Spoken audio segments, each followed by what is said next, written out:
saya Ramadhani Fitri Alifa. Saya sangat senang bisa berbagi pengetahuan dan pengalaman bersama Anda. Topik hari ini adalah jenis-jenis hubungan sosial. Betul sekali, Anissa, hubungan sosial adalah bagian penting dari kehidupan kita sehari-hari.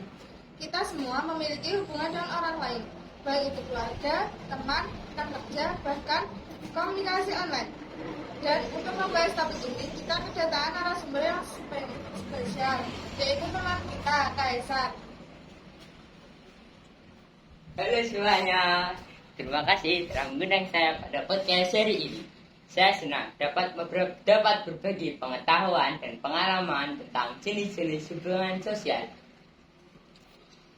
Tentu, sebelum kita mulai, bolehkah kita bermain sedikit? Kita akan bermain 2 kebenaran dan 1 kebohongan tentang jenis-jenis hubungan sosial. Apakah kalian siap? Siap?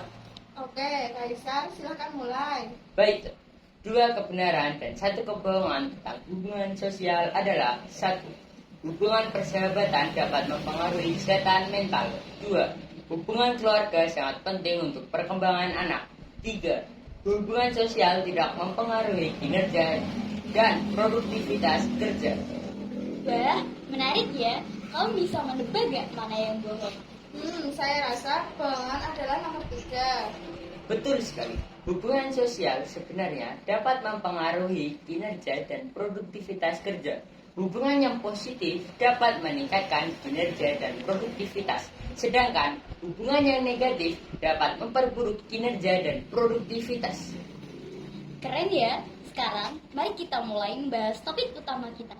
Kaisar, bisakah kamu menjelaskan tentang hubungan sosial? Tentu, hubungan sosial dapat dibagi menjadi beberapa jenis, yaitu hubungan individu dengan individu, hubungan kelompok dengan kelompok, hubungan individu dengan kelompok, dan hubungan individu dengan masyarakat.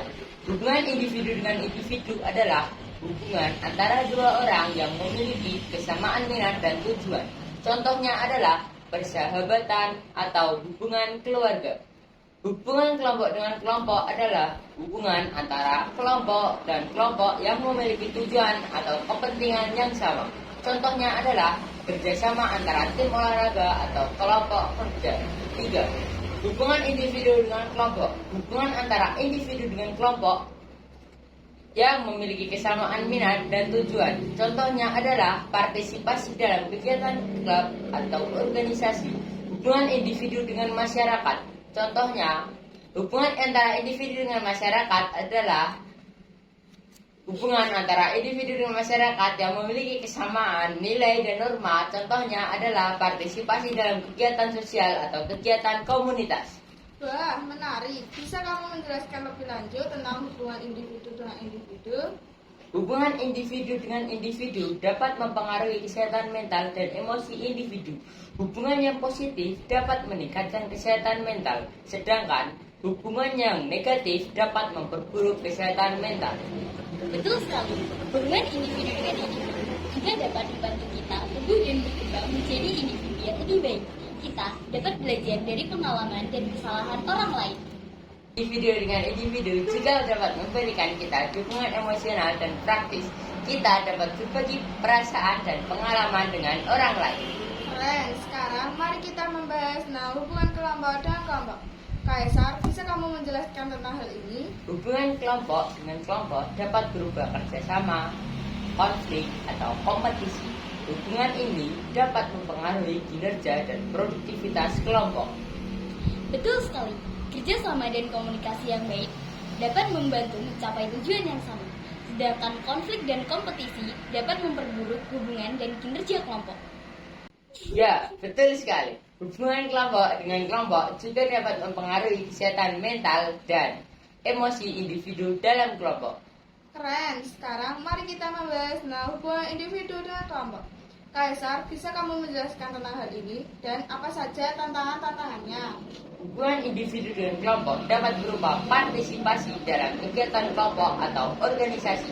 Hubungan ini dapat membantu individu merasa terhubung dengan kelompok dan meningkatkan rasa percaya diri. Dan tantangan-tantangan yang terjadi dalam hubungan antara individu dengan kelompok biasanya adalah perbedaan pendapat, dan kurangnya kepercayaan. Betul sekali. Hubungan individu dengan kelompok juga dapat memberikan kita kesempatan untuk berbagi pengalaman dan belajar dari orang lain. Ya, hubungan individu dengan kelompok sangat penting untuk kehidupan kita. Kita dapat membangun jaringan dan mendapatkan dukungan dari kelompok. Keren, sekarang mari kita membahas soal hubungan individu dengan masyarakat. Kaisar, bisa kamu menjelaskan tentang hal ini? Hubungan individu dengan masyarakat dapat berupa partisipasi dalam kegiatan sosial atau kegiatan komunitas. Hubungan ini dapat membantu individu merasa terhubung dengan masyarakat dan meningkatkan rasa percaya diri. Betul sekali. Hubungan individu dengan masyarakat juga dapat memberikan kita kesempatan untuk berbagi pengalaman dan belajar dari orang lain.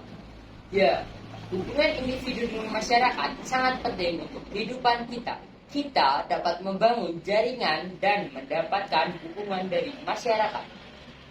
Baiklah, kita sudah membahas tentang beberapa jenis hubungan sosial. Terima kasih Kaisar atas penjelasannya yang sangat bermanfaat. Terima kasih sudah mengundang saya. Sebelum kita akhiri, ada pesan apa yang ingin kamu sampaikan kepada pendengar kita? Ya, saya ingin menyampaikan bahwa hubungan sosial sangat penting untuk kehidupan kita. Mari kita jaga dan rawat hubungan kita dengan orang lain. Terima kasih untuk narasumber kita. Sampai jumpa di podcast berikutnya. Sampai jumpa. Bye. Jadi kesimpulannya adalah hubungan sosial sangat penting karena menjadi dasar dalam kehidupan bermasyarakat. Hubungan yang sehat dan positif akan menciptakan dukungan kerjasama serta rasa memiliki antar individu dan kelompok. Dengan memahami jenis-jenis hubungan sosial, kita dapat membangun interaksi yang harmonis, produktif, dan bermanfaat dalam kehidupan sehari-hari. Terima kasih sudah mendengarkan podcast hari ini. Jangan lupa untuk subscribe dan share podcast ini kepada teman-teman yang lain. Sampai jumpa di podcast berikutnya.